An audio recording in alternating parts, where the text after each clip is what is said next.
So, guys, I've just seen reports that Antoine Semenyo is wanted by Man United, and apparently talks have begun. Laughable, isn't it? I'll tell you who exactly we need if we are going to sign any player in the summer transfer window. It is not Semenyo, it's not a striker. Leave Hoyland alone. It's not a forward that we need. We need the Christian Eriksen of Tottenham. I'm going to explain to you why. Subscribe to the United Sport, like and share as we get into it. So you've seen probably by now, you've seen the reports that the Bournemouth forward, that is from Ghana, he's born in England, but he plays for the Ghanaian national team. He's 25, and he's a bit of a naturally gifted footballer, Semenyo, I feel. And he's quite ambidextrous. He seems to dribble well with the right and the left, and then sometimes shoots with the right, then with the left. You can't predict him. So there is a certain natural good thing about him that I love. I love natural footballers who do not really put in a lot of effort to play football the way he used to love Mason Greenwood. I love such players. But listen, right now, if Man United is going to go into a summer that will look serious for me, before signing any player in any other department, before thinking of Victor Osimhen or Victor Gyökeres or Hugo Echitire, whichever striker they're thinking about, United needs a guy who is going to make the team play with finesse. We need a replacement for Eriksen, and to put it in simpler terms, we need the Eriksen who was at Tottenham, a player like that. The Eriksen at Tottenham, the guy he replaced, Luka Modric of Tottenham, even the earlier Luka Modric of Real Madrid in his prime. That's the player who makes the team play. He's the player who carries the team. Now, Bruno is the best we have currently. And I mean, I've been waxing lyric about him, praising him, because he has done tremendously well in a poor team. He's the reason we've been able to win certain games. But for me, he's not the solution.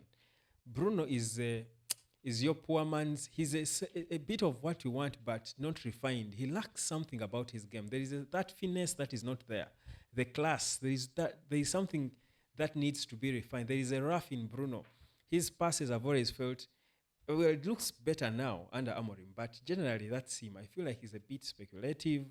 The things he does are not exactly the fine, refined things. If you guys have been around and you remember the Christian Eriksen at his prime at Tottenham, or the decisive Luka Modric of Madrid and Tottenham itself, the things they would do were on point. The best we've had as Man United, who did that was, I think, Paul Pogba. Whereas the style was a bit different, but Paul Pogba was the guy making the team play and making the right pass in the right way, dictating the tempo, the flow, the direction of the game. That's the kind of player Man United needs to first sign before anyone. When we get that player, very important player in any team, Man United can then easily identify the other areas that need to be solved. And you might realize or find that it's not even a striker that we need, or it's not the obvious position you see. So for me, for as long as that is not done, and we're still fidgeting with Bruno, and I actually low-key feel like even Ruben Amorim feels it, he knows it, just that there is this whole popularity about Bruno, understandably, because it's the best of what we have. But yes, Bruno is good and is great, but there is better out there. Even Amorim, I think, feels like, yeah, Bruno, you're good, you're great, you're a legend, and the bets are there, but you're not the best out there. There could be better, but how then? I feel like it's a bit of a burden on Amorim now. He's saying, how do I replace Bruno or get past Bruno, because he seems to be so popular and famous now that he can't even want to talk about him. But if United is going to be a better team, competitive team, we need a better, more refined player who can play next to either Ugarte or the central midfielder, and it's not Bruno Fernandes. I will say Vitinha is the player for me. It is Vitinha. I've watched him at PSG. I've seen him at Portugal. This boy has got a fine touch to his game that, he's the reason PSG might go the way, by the way. He's the difference maker for me in the PSG team. And perhaps that's the player they've lacked. He's the Javi, sort of. He's the Javi of PSG. You remember Javi at Barcelona, at Spain? That refined role. You need such players if you're going to compete.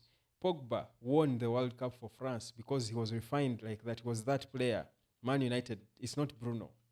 It's not Bruno for me. That's what I think. And that's why I'm saying I will not be excited about Semenyo for as long as Man United hasn't signed that player, the Tottenham Eriksen.